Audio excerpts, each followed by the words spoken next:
Assalamualaikum warahmatullahi wabarakatuh. Selamat sore saudara. Hari ini Jumat 16 September 2022. Jawa Barat hari ini kembali hadir menjumpai Anda dengan sejumlah informasi dari Jawa Barat di antaranya. Bendungan Lewi Keris diterjang banjir.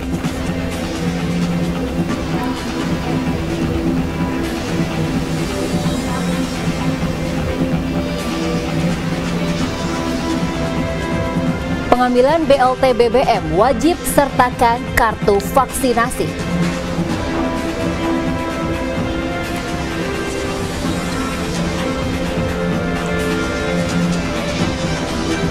Promosikan judi secara daring, warga ditangkap polisi.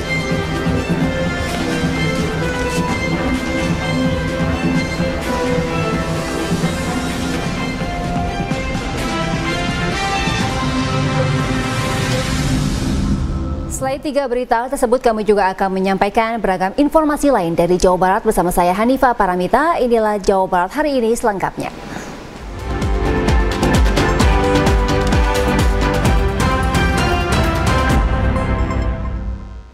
Informasi pertama datang dari Tasikmalaya, Jawa Barat. Proyek pembangunan Bendungan Lewi Keris di Tasikmalaya diterjang banjir besar Sungai Citandoy. Akibatnya 11 alat berat terseret banjir serta timbunan untuk bendungan dan tanggul terowongan Inlet tergerus banjir karena tak mampu menampung debit air di terowongan.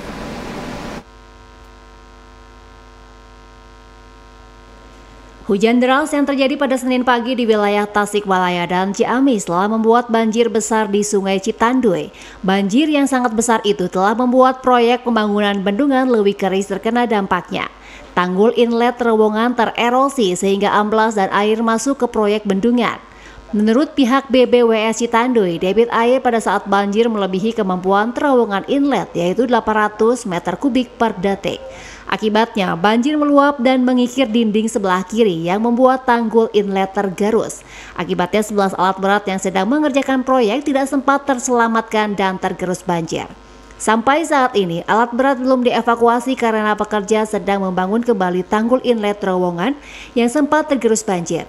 Banjir juga menggerus timbunan bendungan inti sehingga sebelah kiri bendungan jebol. Tidak ada korban jiwa dalam kejadian tersebut, hanya kerugian alat yang terbawa banjir.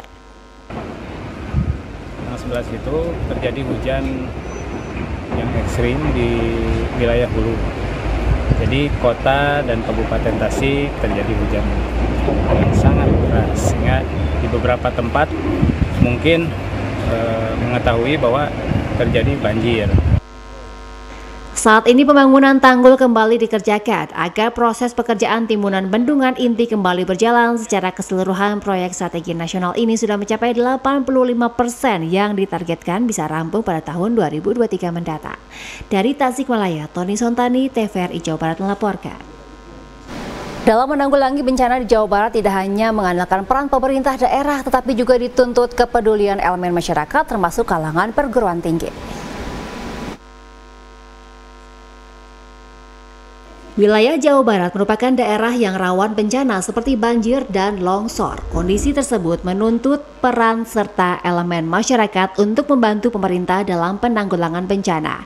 Ketua Dekranasda Jawa Barat Atalia Praratya menyatakan penanaman pohon yang dilakukan Universitas Widyatama di Kecamatan Parongpong merupakan salah satu upaya positif dalam penanggulangan bencana seperti banjir dan longsor. Menurutnya, upaya yang dilakukan Universitas Widyatama harus diikuti perguruan tinggi lainnya dan elemen masyarakat agar lebih peduli terhadap lingkungan. Ini adalah satu langkah saya kira yang patut kita apresiasi. Karena saat ini kita tahu bahwa bumi kita semakin tua, kemudian juga saat ini kejadian bencana ada di mana-mana, maka penting sekali kita untuk melakukan berbagai langkah, khususnya bagaimana kita mengendalikan terkait dengan kasus-kasus yang ada terkait dengan kebencanaan tersebut, gitu ya. Salah satu yang perlu kita apresiasi adalah banyak sekali kelompok masyarakat, apakah itu dari institusi, apakah itu dari kelompok masyarakat lainnya, yang mereka kemudian bergerak bagaimana mereka memberikan solusi tersebut. Di antaranya adalah penanaman pohon. Penanaman pohon yang dilaksanakan Universitas Widyatama di Parongpong merupakan implementasi dari Tridharma perguruan tinggi, yaitu pengabdian kepada masyarakat. Dan yang kami fokuskan adalah memberikan kesempatan kepada mahasiswa hak untuk 3 semester belajar di luar kampus. Nah, kami membuat skema yang namanya pengabdian kepada masyarakat terintegratif. Artinya, semua sivitas akademika, dosen, teknik, mahasiswa terlibat dalam kegiatan itu, kemudian kerjasama dengan Kecamatan Parongpong untuk mengimplementasikan apa yang mesti dilakukan oleh perguruan tinggi dalam konteks seperti itu. Melalui penanaman pohon diharapkan kesadaran masyarakat untuk menjaga lingkungan bisa lebih meningkat. Demikian laporan Anang Herman dan Agung, TVRI Jawa Barat. Beralih ke informasi lain, warga Kabupaten Subang mulai mendapatkan bantuan langsung tunai atau BLT subsidi BBM dengan wajib menunjukkan surat vaksinasi kedua atau vaksin ketiga atau vaksin booster. Bantuan langsung tunai atau BLT subsidi BBM mulai dicairkan kepada masyarakat Desa Tanjung 3, Kecamatan Belanakan, Kabupaten Subang. Pencairan BLT subsidi BBM itu bersamaan dengan bantuan sembako bulan September 2022. Dalam pembagian bantuan sosial ini, setiap penerima mendapatkan uang tunai sebesar Rp500.000 dalam sekali pencairan. Dalam perincian, sebanyak Rp300.000 merupakan penyaluran BLT subsidi BBM tahap pertama dan Rp200.000 merupakan bantuan sembako. Dari data Desa Tanjung 3 yang menerima bantuan sosial ini sebanyak 879 keluarga penerima manfaat atau KPM. Dalam pembagian bantuan sosial ini, warga wajib menunjukkan minimal surat vaksin kedua sebagai syarat pengambilan bantuan sosial itu. Hampir 1,5 jam belum dipanggil, kelar aja. Ini kenapa ini? Ya, apalagi antriannya banyak banget. Untuk di apa ini, Bang? Ya? Untuk di apa ngantrinya ini? Ya buat bantuan vaksin dari poster ya. Membludaknya warga dan sempitnya ruangan mengakibatkan warga berdesakan hingga banyak warga yang merasa kepanasan. Demikian Hari Ramadhani melaporkan.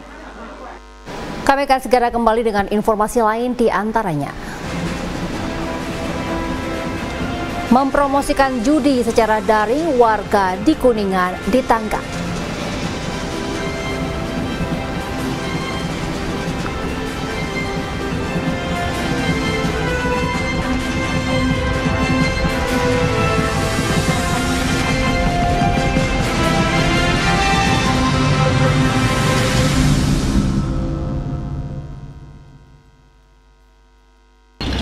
Guys, saya lagi ada di Bandung.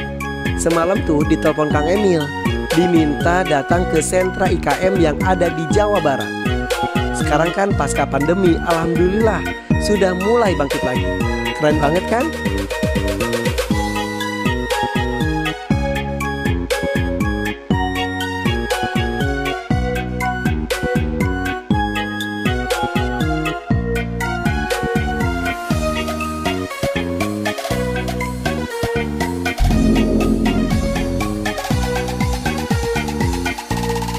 IKM harus semangat, IKM bangkit. Jabar juara, IKM berjaya.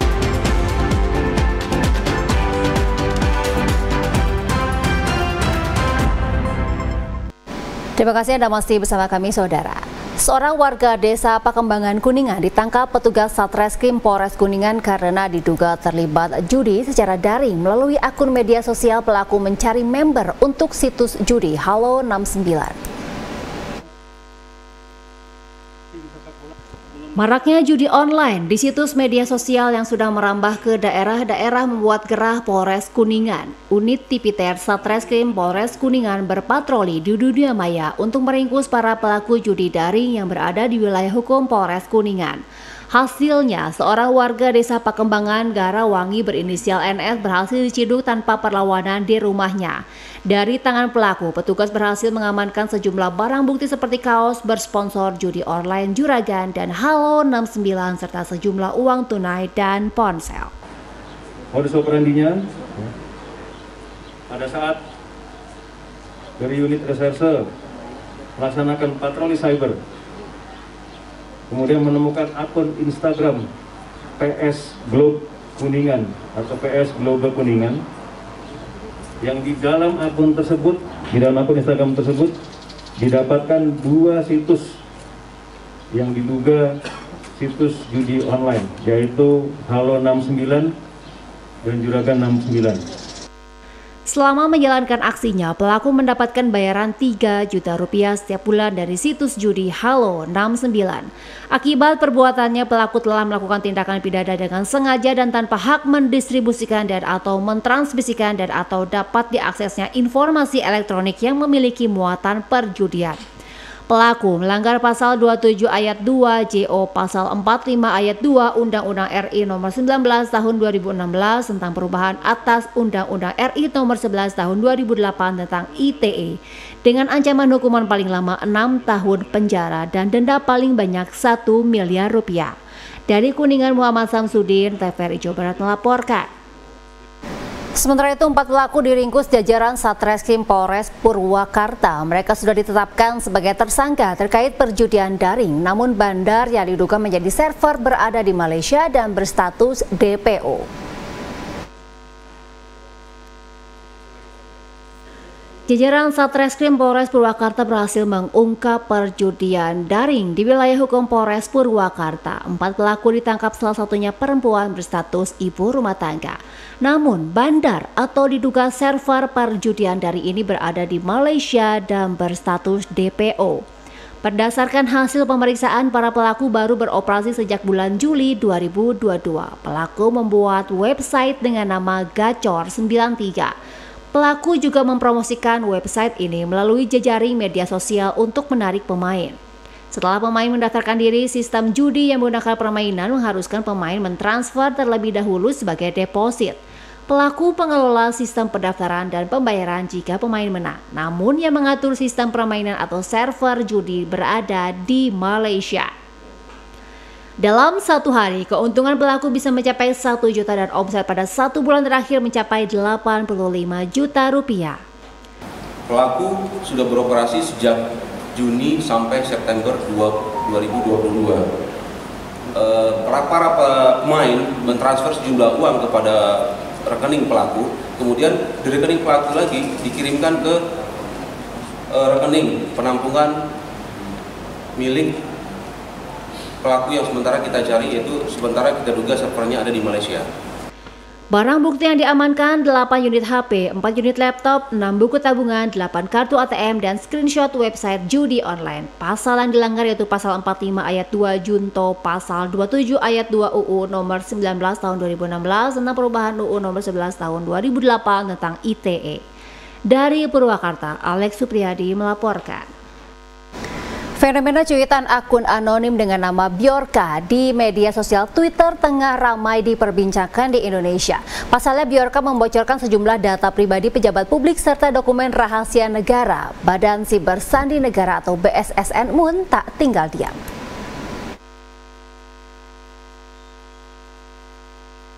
Hal ini disampaikan Kepala BSSN Letjen TNI Purnawirawan Hinsa Siburian saat ditemui di kantor BSSN Sawangan. Ia mengatakan pihaknya terus berkoordinasi dengan aparat kepolisian untuk melacak akun anonim Bjorka yang membocorkan data-data negara ke media sosial Twitter. Hinsa mengatakan pihaknya akan membentuk quick response team. Pihaknya juga akan terus melakukan pengawasan kepada situs-situs institusi maupun lembaga dan memberitahu jika ada kelemahan di situs tersebut. Menurut Hinsa, melacak siapa Bjorka membutuhkan proses. Pasalnya, serangan yang dilakukan Bjorka tidak berbentuk fisik melainkan serangan siber, sehingga membutuhkan proses untuk mengungkapnya. Ia tidak menampik data-data yang dibocorkan Bjorka ada yang valid pada masanya dan banyak juga yang tidak valid. Dan kalau dilihat kategori atau klasifikasi serangan yang bersifat pencurian data itu masih identitas rendah sebenarnya. Ia juga berharap agar masyarakat tidak panik karena BSSN dan institusi terkait terus bergerak. Demikian Saiful Hardi, TVRI Jawa Barat melaporkan. Kami akan segera kembali dengan sejumlah informasi lain di antaranya. Pergeseran tanah di Bogor memutus akses jalan warga.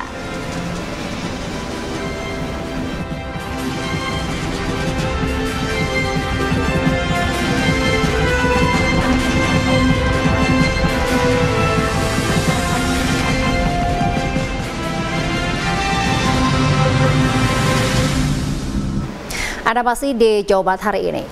Tingginya intensitas curah hujan di wilayah Bojong, Desa Bojongkoneng, Kecamatan Babakan Madang, Kabupaten Bogor mengakibatkan pergeseran tanah. Sejumlah akses jalan menuju beberapa permukiman penduduk mengalami kerusakan.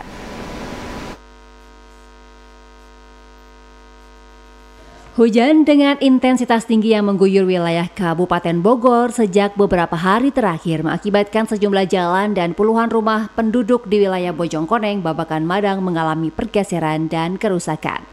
Puluhan rumah tersebut berada di 2 RW dan 4 perkampungan di wilayah Bojongkoneng, Hambalang. Selain rusak, jalan pemukiman juga terputus akibat pergeseran tanah dan retak. Kalau kejadian sejak kemarin pagi itu sih cuman retak-retak sedikit. Nah, warga juga kemarin lagi ini kerja bakti buat nambal-nambalin yang retak-retak. Kabid Kedaruratan dan Logistik BPBD Kabupaten Bogor Aris Nurjatmiko mengatakan sebanyak 177 kepala keluarga terpaksa mengungsi untuk menghindari ancaman bencana longsor. Dari kejadian tersebut terdampak 20 kepala keluarga, kemudian yang terancam saat ini sekitar 177 kepala keluarga dari 2 RW dengan total jiwa 589. Hingga saat ini petugas Badan Penanggulangan Bencana Daerah BPBD beserta TNI dan Polri masih melakukan pendataan dan evakuasi warga ke tempat yang lebih aman. Demikian Saiful Harti, TVRI Jawa Barat melaporkan. Pertama kalinya dalam sejarah HUT pelopor BRIMOB di Kabupaten Majalengka dilakukan saat pengamanan aksi unjuk rasa. Ada yang menarik dari unjuk rasa buruh menolak harga kenaikan BBM di Majalengka. Meski sebelumnya sempat saling dorong dengan aparat kepolisian, aksi buruh dari berbagai aliansi berujung sukacita bagi kedua belah pihak. Tahun ini, tepat 14 September 2022, pelopor Korps BRIMOB Polri merayakan hari jadinya ke-63 tahun.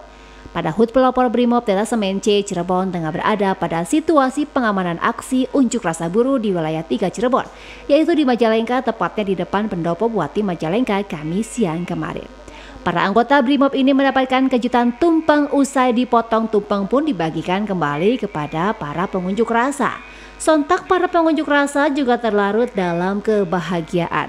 Danki 2 BRIMOB Detasemen C Cirebon AKP Roni Yudiansa mengaku sesuatu yang luar biasa pertama kali HUT di saat aksi unjuk rasa. Ini terkait kita pertama-tama saya ucapkan terima kasih kepada Bapak Kapolres yang sudah memberikan sesuatu yang luar biasa, dan juga mungkin dari buruh juga saya ucapkan terima kasih karena ini baru pertama kali rekan-rekan ulang tahun pelopor, beda dengan ulang tahun BRIMOB. Pada kesempatan itu ratusan buruh mengucapkan HUT pelopor Korps BRIMOB Polri semakin jaya, profesional dalam pelaksanaan tugas sehingga semakin dicintai dan dipercaya masyarakat. Edward Ruspendi, TVRI Jawa Barat melaporkan. Beralih ke informasi lainnya, kenaikan harga kebutuhan pokok pasca adanya kebijakan kenaikan harga BBM harus segera disikapi oleh pemerintah daerah untuk melakukan pengawasan dan pengendalian harga. Jika tidak, kemungkinan kenaikan harga sembako bisa tidak terkendali.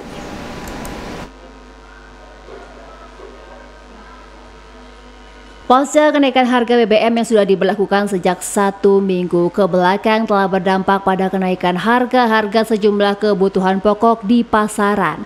Agar kenaikan kebutuhan pokok tersebut tidak tumbuh melambung, para pemerintah daerah harus turun tangan melakukan pemantauan dan pengendalian harga di pasaran. Selain itu, pemerintah juga harus segera mengeluarkan batasan normal kenaikan harga yang harus dijadikan panduan oleh para pedagang, sehingga ada logika antara kenaikan harga di pasaran dengan biaya operasional transport yang selama ini dijadikan sebagai alibi pedagang untuk menaikkan harga di pasaran.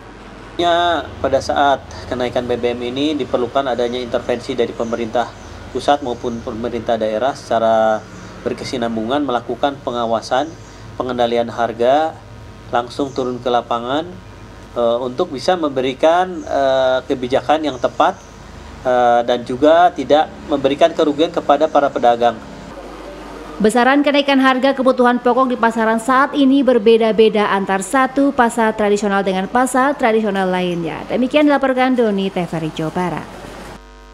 Kami akan kembali dengan sejumlah informasi lain di antaranya. Festival Kewarganegaraan tahun 2022 di Kota Bandung.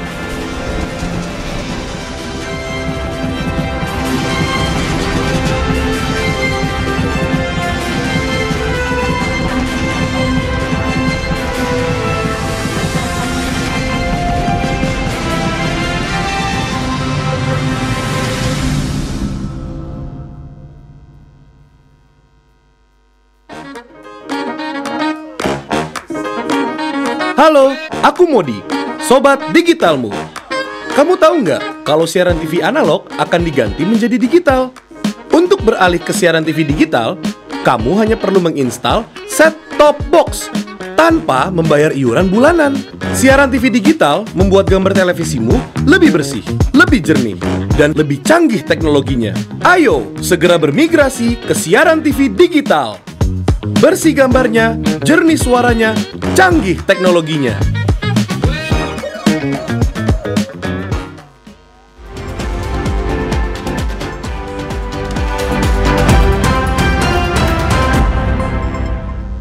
Terima kasih Anda masih bersama kami dan kini kita lanjutkan informasi dari dunia pendidikan. Fakultas Keguruan dan Ilmu Pendidikan Prodi Pendidikan Pancasila dan Kewarganegaraan Uninus melaksanakan kegiatan Festival Kewarganegaraan tahun 2022. Kegiatan dengan tema artikulasi nilai dan wawasan kebangsaan Indonesia dalam menyongsong Smart Society 5.0 ini dilaksanakan di kampus Uninus Jalan Soekarno-Hatta, Kota Bandung.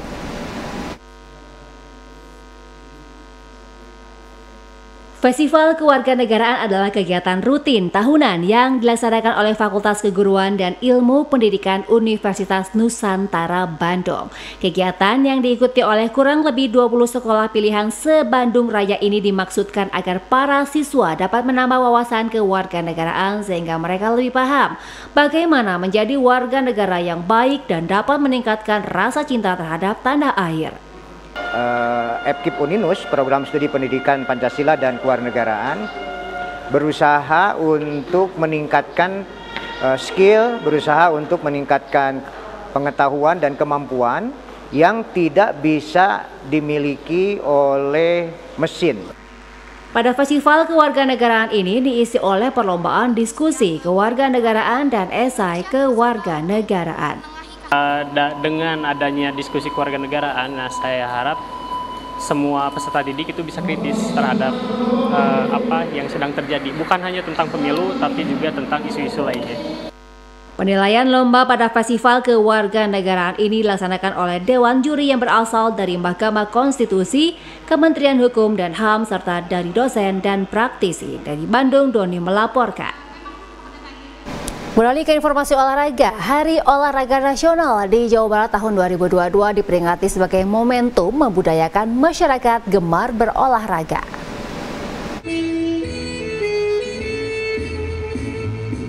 Puncak peringatan Hari Olahraga Nasional tahun 2022 di Jawa Barat dipusatkan di Sport Jabar Arca Mani, Kota Bandung, Kamis pagi kemarin dihadiri Gubernur Jawa Barat Ridwan Kamil. Sebelumnya, Dinas Pemuda dan Olahraga Provinsi Jawa Barat telah melaksanakan serangkaian kegiatan dalam rangka memperingati Hari Olahraga Nasional yang jatuh pada 9 September 2022. Di antaranya lomba olahraga tradisional antar OPD dan senam bugar Jabar yang diikuti ratusan peserta dari berbagai daerah di provinsi ini. Kegiatan tersebut juga sebagai bentuk syukur Gubernur Jawa Barat atas penghargaan yang diraih dari Menteri Olahraga Republik Indonesia Zainuddin Amali. Gubernur dinilai sukses dalam pembinaan olahraga di Jawa Barat. Jadi masyarakat sudah banyak hadir di sini untuk sama-sama memeriahkan Haornas 2022. Saya juga tadi sampaikan bahwa Haornas tahun ini mungkin agak lain dan berbeda dengan tahun-tahun sebelumnya. Pertama, kita tidak dilaksanakan pada tanggal 9 September. Karena apa? Karena Pak Gubernur pada tanggal 9 September kemarin mendapatkan penghargaan di Haornas Nasional. Kedua, ini tidak hanya semata-mata seremonial ya, gitu, untuk memperingati Haornas. Tapi pada kesempatan ini juga tasakur ya. Jadi Pak Gubernur mendapatkan penghargaan sebagai pembina olahraga terbaik di tingkat nasional. Puncak peringatan Haornas ini juga dimeriahkan penampilan penyanyi rock Indonesia, Inka Kristi. Ayu Wulandari, TVRI Jawa Barat melaporkan. Menjelang Porprov Jabar ke-14, pengurus Jabar Jiu-Jitsu Indonesia Kabupaten Purwakarta hanya menurunkan 1 orang atlet karena keterbatasan jumlah atlet yang usia minimal 17 tahun. Inilah aktivitas Muhammad Iza Hakim, salah satunya atlet Jiu-Jitsu Purwakarta yang akan diturunkan di kelas 69 kg Niwaza di Porprov Jabar nanti. Atlet Porprov Jabar cabang olahraga Jiu-Jitsu Muhammad Iza Hakim menegaskan sebagai atlet Porprov sudah menyiapkan mental dan fisik dengan terus berlatih dan mengasah kemampuan di arena latihan dojo Rumah Sakit Ramahadi Purwakarta. Pelatih Jiu-Jitsu Purwakarta Kosim Wijana berharap salah satunya atlet andalan ini bisa mempersembahkan yang terbaik nanti di Porprov Jabar. Sementara ini, alhamdulillah dari kemarin kita udah masuk BK lolos. Nah, untuk masuk jadi atlet Porprov sekarang, alhamdulillah kita lolos dan pemantapan ya untuk kita berharap sih dari atlet Porda ini yang dari Purwakarta dapat juara lah.